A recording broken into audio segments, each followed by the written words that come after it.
abiding lawyers sitting here, جو کہ I think کیونکہ یہ بہت امپورٹنٹ فورم ہے جس کو ہم آج ایڈریس کر رہے ہیں regarding the farcical elections in Indian illegally occupied Jammu and Kashmir. آپ کو سب کو پتہ ہے 5 اگست 2019 کو جب ہندوستان نے نہ کوئی گن شاٹ کیا، نہ کوئی گرینیڈ اٹیک، نہ کوئی لوگوں کو مرڈر کیا، ایک پریزیڈینشیل آرڈر کے تھرو جو لیٹسٹ فارم آف وارفیئر ہے وچ از لافیئر، ایک پریزیڈینشیل آرڈر پاس کیا جس کے تحت سارے کشمیری جو تھے ان کو ایک ہی لمحے کے اندر ایک اسٹروک سے انہوں نے اپنے ہی وطن پہ اپنی مٹی کے اوپر ریفیوجی بنا دیا اور ایبروگیٹ کیا آرٹیکل 370 اور 35A. پھر اس کو اپنے پارلیمنٹ میں بھی وہ لے کے گئے ہے. تو اس دن سے لے کر اب تک ہم جو بھی سرکمسٹانسز دیکھ رہے ہیں، اور خاص طور پہ 2014 کے بعد 10 سال ہو گئے جو یہ اب اس وقت الیکشنز کنڈکٹ کیے جا رہے ہیں، اور یہ وہ الیکشنز ہیں مقبوضہ کشمیر میں جو کہ ایبروگیشن کے بعد ہیں، جس کے بعد 5 اگست سے لے کر اب تک جو 5 سال گزرے ہیں اس کے اندر ہم نے دیکھا ہے ڈسپیوٹڈ ٹیریٹری کے اندر آلموسٹ 50 لاکھ انڈینز کو یہاں پہ ڈومسائلز ایشو کیے گئے ان 5 سالوں کے اندر. اور اس وقت اگر ہم پاپولیشن اسٹیٹسٹکس کو دیکھیں تو آلموسٹ اندازہ لگا سکتے ہیں کہ 50 لاکھ اور اگر 1-2 سالوں کے اندر یہ وہاں پہ اگر ڈپلوائے کر دیں گے انڈین پبلک کو تو اس کے بعد یہ ایک میجورٹی میں تبدیل ہو جائیں گے. اور جو کشمیری ہیں جن کا وطن ہے، جو وہاں کی جنہوں نے قربانیاں دی ہیں اپنی حق خود ارادیت کے لیے، اپنی آزادی کے لیے، وہ وہاں پہ ایک مائنورٹی میں تبدیل ہو جائیں گے. تو یہ بہت بڑا ایک لٹمس ٹیسٹ تھا یہ الیکشنز 5 اگست کے بعد، جو کہ ہم نے پہلے بھی سب کشمیری قیادت نے بھی، ہم سب نے جو اینالائز کیا تھا کہ اس کے اندر دنیا کو دکھایا جائے گا کہ بہت زیادہ so called voter turn out ہے، اور یہ وہ ووٹر ٹرن آؤٹ ہے جو کہ گوسٹ ووٹرز ہیں،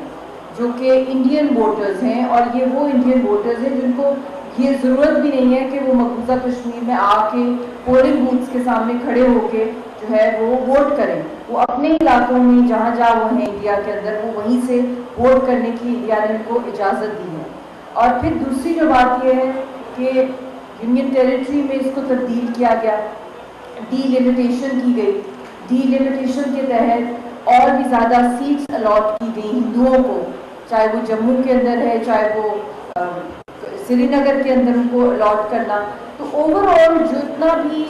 دلی کا کنٹرول ہے، جو پہلے تو آپ سب جانتے ہیں، ہم سب کا بچپن گزرا ہے، ٹی وی پہ بھی آپ لوگوں نے دیکھا ہوگا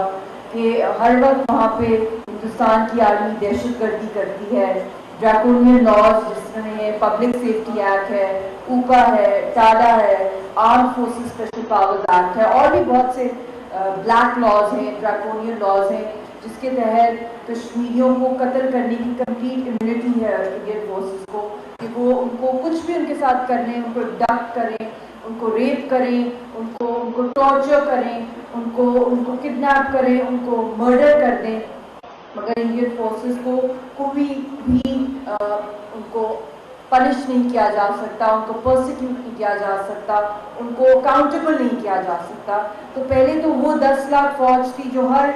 کچھ عرصے کے بعد بڑھائی جاتی تھی اوور دی ڈیکیڈز، مگر اب اس فوج کے ساتھ انہوں نے اپنی عوام کو بھی وہاں پہ ایز پبلک آکوپائرز جو ہے انڈین پبلک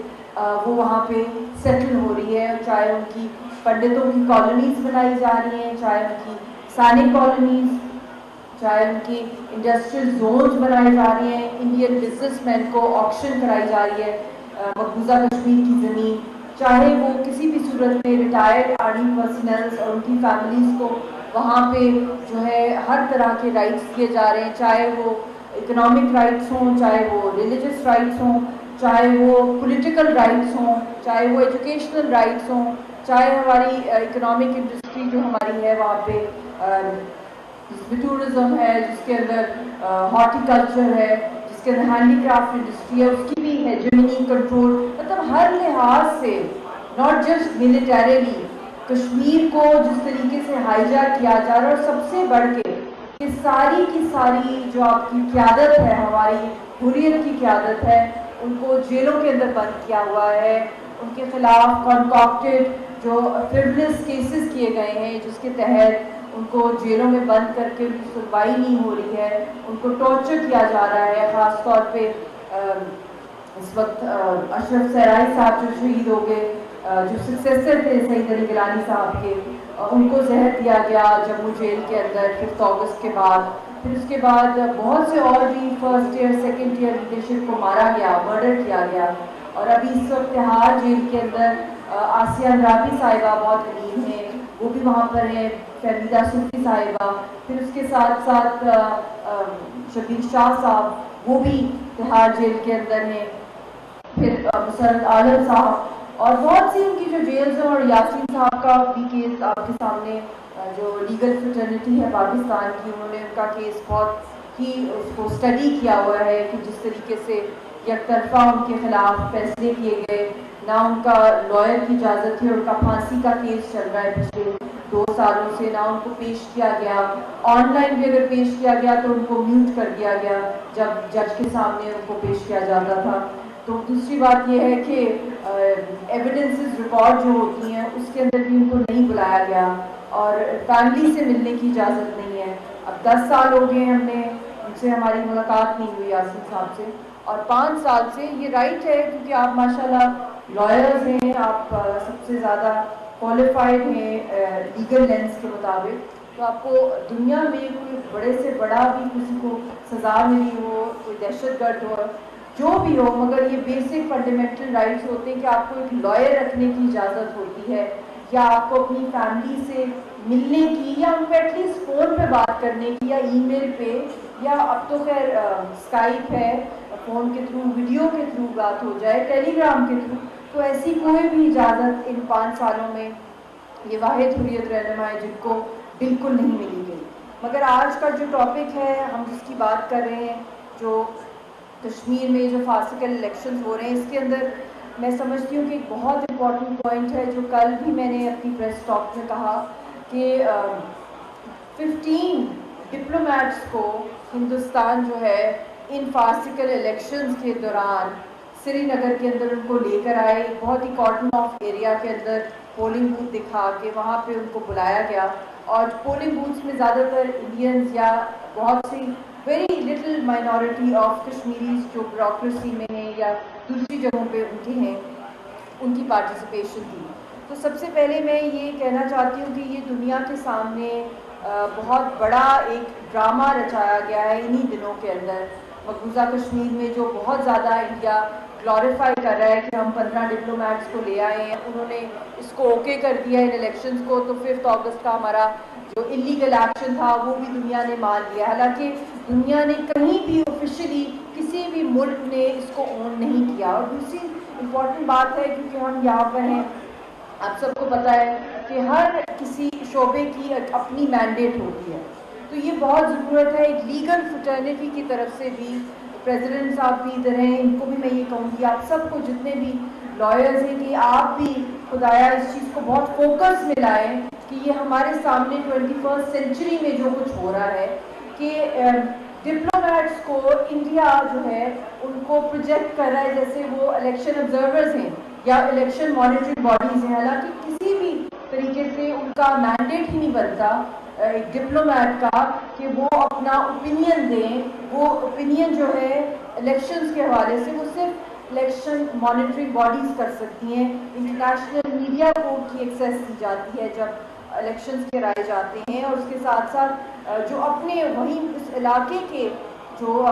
بہت ہی you can expect anything from India کہ جو وہاں کے صحافی ہیں یا ہیومن رائٹس ایکٹیوسٹ ہیں وہ تو سارے کے سارے جیلوں کے اندر بند ہیں, قیادت بھی ہماری جیلوں میں بند ہے, اور اس کے ساتھ ساتھ جو کشمیر کے میڈیا کے لوگ ہیں, اور انہوں نے ڈیمانڈ بھی کیا تھا کشمیر کی جو میڈیا کے جو چند کچھ لوگ باہر ہیں, انہوں نے کہا تھا کہ ہمیں اس ورکنگ باڈی کے اندر ڈالا جائے جو مانیٹر کرے ان الیکشنز کو. تو وہ بھی نہیں ہوا, بلکہ 3000 سے زائد سری نگر کے اندر انہوں نے ان 3-4 دنوں کے اندر اور ایڈیشنل ڈپلوائے کر دیے ہیں انڈین آرمی ٹروپس اور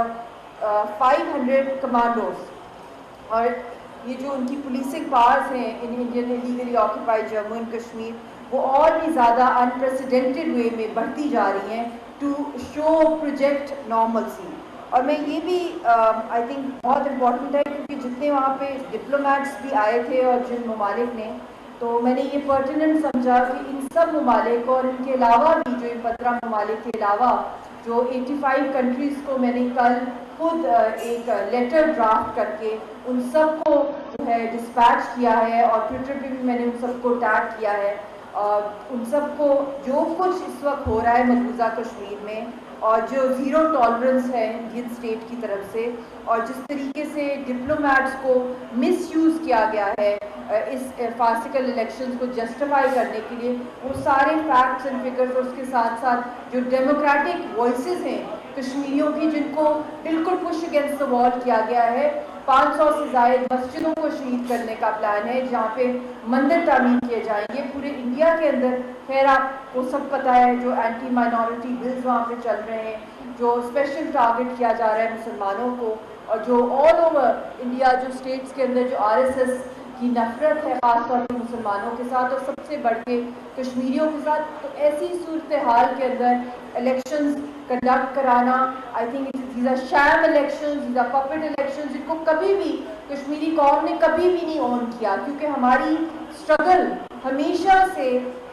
تحریک کی اسٹرگل رہی ہے یونائٹڈ نیشنز کی قراردادوں کے مطابق, اور یہ انڈین کانسٹیٹیوشن کے انڈر ایک ڈسپیوٹڈ ٹیریٹری کے اندر الیکشنز کرانا اور ڈومسائلز اور ووٹرز انڈینز کو بنانا, تو اس سے بڑی موکری جو ہے وہ کہیں دنیا میں نظر نہیں آتی ڈیموکریسی کی, جو اپنے آپ کو کلیم کرتا ہے سب سے بڑی ڈیموکریسی. اور ابھی UNGA کا سیشن چل رہا ہے جس کے اندر اس کے اندر بھی جو باتیں کی ہیں انڈین اسٹیٹ نے, تو میں حیران ہوتی ہوں کہ جے شنکر کے بھی بیانات کے اوپر کہ وہ وہاں پہ یہ کہہ رہے ہیں کہ بھی پاکستان کا ایک ہی GDP ہے جو دہشت گردی ہے وہ بڑھتا ہے. تو میں حیران ہوں کہ دنیا کی سب سے بڑی اسٹیٹ اسپانسرڈ ٹیررزم جو ہو رہی ہے وہ مقبوضہ جموں کشمیر میں ہے. لاکھوں لوگ جو ہیں معصوم لوگوں کو شہید کر دیا گیا ہے, ایک نہتی قوم کا ایک لیجٹیمیٹ رائٹ جو کہ ان کی اتنی زیادہ ان کی اوور اے ڈزن قراردادیں ہیں یونائٹڈ نیشنز میں جس کا کوئی ٹائم بار نہیں ہے. They are very much intact. ان کو ایسے سپرسیڈ کیا جاتا ہے, ایسے نلیفائی کیا جاتا ہے جنیوا کنونشنز کو, انٹرنیشنل لا کو, انٹرنیشنل ہیومینیٹیرین لا کو, کہ جس کی کوئی مثال ہسٹری میں نہیں ملتی. نہ تو وہاں فیکٹ فائنڈنگ مشنز ہیں,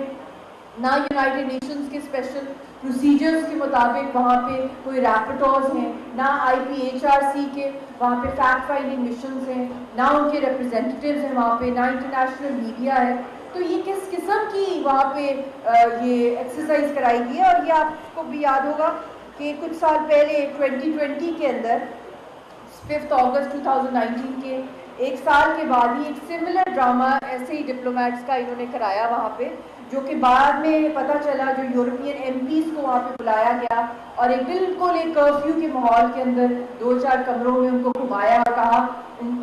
یورپین MPs کی طرف سے کہ یہاں سب نارملسی ہے. تو نارملسی کا مطلب جو ہے وہ خاموشی ہے, ڈیتھ ہے, کرفیو ہے وہاں پہ. تو وہ نارملسی جو پتہ چلی کہ وہ بعد میں کہ وہ را کے فنڈڈ تھے, وہ سارا وہ ان کا ڈرامہ ایکسپوز ہوا. تو یہ بھی جو ڈرامہ بیچارے جو مس گائیڈ ہوئے ہیں ڈپلومیٹس, کیونکہ ڈپلومیٹس کا قصور نہیں ہے, اگر ان کو اگر یہ انویٹیشن ہے جانا ہے انہوں نے, تو یہ ان کی ایک ڈیوٹی ہے, it's part of the duty that they have to go and visit Indian occupied Jammu and Kashmir جب ان کو لیٹر جاتا ہے. But to present them as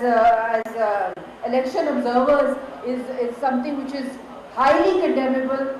and these farcical elections in no way whatsoever project the sentiments of the people. اور ایک اور میں آپ کو بات بتاؤں کہ جو 10 سال پرانا سروے تھا جب الیکشنز ہوئے ہیں ان کے, تو اس وقت کا جو سروے ہے اس کے اندر جو اسٹیٹسٹکس بتائی انڈین سروے کے مطابق الیکشنز کی, اس سے 15% کم ہے voter turn out in elections کے اندر جو اس وقت چل رہے ہیں, چاہے وہ سری نگر ہے, بڈگام ہے, گندربال ہے, یا جو بھی میجر کشمیری ڈومینیٹڈ کانسٹیچوئنسیز ہیں. مگر ہمیں یہ بھی نہیں بھولنا چاہیے کہ ووٹر ٹرن آؤٹ 15% کم ہے, مگر اس میں ووٹرز کون ہیں؟ ووٹرز تو انڈینز ہی ہیں میجورٹی. تو اس لیے یہ ہر لحاظ سے ایکسپوز کرتا ہے کہ کشمیریوں نے 5 اگست کا تو ایکشن ریجیکٹ کیا, ایک دفعہ پھر انڈیا کو ایکسپوز کیا، اور میں سمجھتی ہوں کہ بہت اسٹرانگ ہمیں ریزولوشن ٹیبل کرنی چاہیے اسلام آباد بار کی طرف سے بھی، ایک ڈیٹیل قسم کی ایک ریزولوشن جس کے تھرو ہم اس کو کنڈیم کریں ایٹ دا ہائیسٹ لیول، اور اس کو انٹرنیشنلی بھی ورلڈ بارز کے اندر ہم ریپرزینٹ کریں اور پریزنٹ کریں کہ this is what India is doing. India is the biggest exporter and state the biggest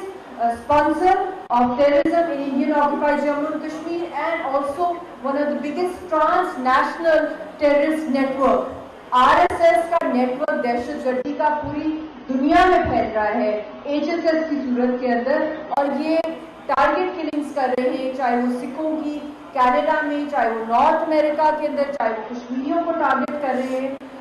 Europe کے اندر، UK کے اندر، آسٹریلیا کے اندر. پاکستان کے سوائل کے اوپر ٹارگٹ کلنگز را نے کی ہیں، کشمیریوں کی آزاد کشمیر میں کی ہیں، اور جے شنکر نے یہ کہا ہے، جو امت شاہ نے بھی کہا ہے، جو ڈوول نے بھی کہا ہے، مودی نے بھی بار بار کہا ہے کہ ہم نے آزاد کشمیر پہ حملہ کرنا ہے. وہ تو ہم نے قبرستان بنا دیا، اگلا اسٹیپ ہم نے یہ لینا ہے. آپ دیکھ رہے ہیں جو کچھ ہو رہا ہے وہاں پہ، تو یہ بہت الارمنگ سچویشن ہے. اس کے اندر as a nation we need to rise about. اور میں پاکستانی قوم ایک بہت ریزیلینٹ قوم ہے جس نے ہمیشہ کشمیریوں کا ساتھ دیا، خاص طور پہ جو لائرز ہیں. میں ہمیشہ یہ بات کرتی ہوں کہ جس طرح پاکستان وجود میں آیا اس کے لیے ہمارے پاس جناح تھے، Quaid Azam Muhammad Ali Jinnah. We need another Jinnah to advocate for the rights of Kashmiri people. تو جب بھی میں یہاں پر آتی ہوں اپنے لائرز کے اندر، تو یقین کریں میرے لیے یہ ایک بہت سیکریٹ مشن تو ہم سب کے لیے ہے. جب ہم شہیدوں کی بات کرتے ہیں، اس تحریک کی بات کرتے ہیں، مگر ایکولی قائد اعظم کی شکل میرے سامنے آ جاتی ہے کہ ہمیں ایک اور جناح کی تلاش ہے پاکستان سے، اور کشمیری جو آزاد کشمیر کے ہیں یا جو اوورسیز پاکستانی ہیں، ہمیں ایسی وائس چاہیے جو کہ دنیا کے اندر ہمارے مقدمے کو اسٹرینتھن کرے. اور میں یہ نہیں کہتی ہوں کہ ایک جناح چاہیے، ہمیں سب میں سے ایک جناح چاہیے، چاہے وہ مرد ہے، عورت ہے، اور اس کے لیے لیگل ایکسپرٹیز کے علاوہ ہم اس کیس کو کسی بھی صورت جیت نہیں سکتے. چاہے وہ انٹرنیشنل کورٹ آف جسٹس میں لے کے جانا ہے، چاہے وہ انٹرنیشنل کرمنل کورٹ میں لے کے جانا ہے، چاہے وہ یونائٹڈ نیشنز کے اندر کمیشن آف انکوائری کے لیے جانا ہے. ہر لحاظ سے ہمیں انٹرنیشنل لا کی ایکسپرٹیز چاہیے، اور اس کے لیے آپ سے بڑھ کر اور کوئی نہیں ہو سکتا. اور یہ آپ کی آواز ہے جو کہ انصاف کی آواز ہے، جو حق کی بات ہے، سچ کی بات ہے. اس وقت جو پیلسٹائن کے اندر ہو رہا ہے، جو مقبوضہ کشمیر میں ہو رہا ہے، جو پہلے بھی ہم کہتے تھے، ساری قیادت کہتی تھی کہ یہ آگ بڑھے گی اگر یہ مسئلے حل نہیں ہوئے. اس وقت پیلسٹائن کا مسئلہ پورا مڈل ایسٹ کا کرائسس بن گیا ہے. لیبنان کے اندر جو کچھ اس وقت ہو رہا ہے، جو ایران کے اندر حماس کے لیڈر کو ٹارگٹ کلنگ کی گئی، جو لیبنان کے اندر ٹارگٹ کلنگز کی گئی ہیں، اور جو یوکرین اور رشیا کا مسئلہ جو ایک نیوکلیر فلیش پوائنٹ ہے اس ٹائم پہ، اسی طرح کشمیر کا جو مسئلہ اتنا بڑا نیوکلیر فلیش پوائنٹ ہے. اور ہم دیکھ رہے ہیں کہ دنیا کا اس وقت ورلڈ آرڈر اتنا زیادہ کولیپس ہو گیا ہے کہ جو امن کے راستے، چاہے وہ مڈل ایسٹ کی بات ہو، چاہے وہ ساؤتھ ایشیا کی ہو، چاہے وہ گلوبلی بات ہم لوگ کر رہے ہوں، تو اس کے سارے دروازے جو ہے بند ہوتے جا رہے ہیں. کہیں بھی ایکسیپٹنس نہیں ہو رہی کہ ہم ان مسئلوں کو یونائٹڈ نیشنز کی قراردادوں اور لا کے مطابق حل کریں. تو یہ بہت خوفناک صورتحال ہے جس کی طرف ہم سب کو ایک مشنری اسپرٹ کے تحت جو ہمیں کام کرنا پڑے گا، اور اس کو لیڈ کرنا پڑے گا ہماری لیگل فرٹرنیٹیز کو. کیونکہ یہ ایک خطے کی بات نہیں ہے، ایک ریجن، ایک ڈسٹرکٹ کی بات نہیں ہے، ایک قوم کی بات نہیں ہے. پوری دنیا اس کی لپیٹ میں آ رہی ہے اس فیشزم اور ریڈیکلائزیشن کے اور اس گلوبل ٹیرر نیٹورکس کے. تو we need to work, we need to strengthen international law. Thank you very much.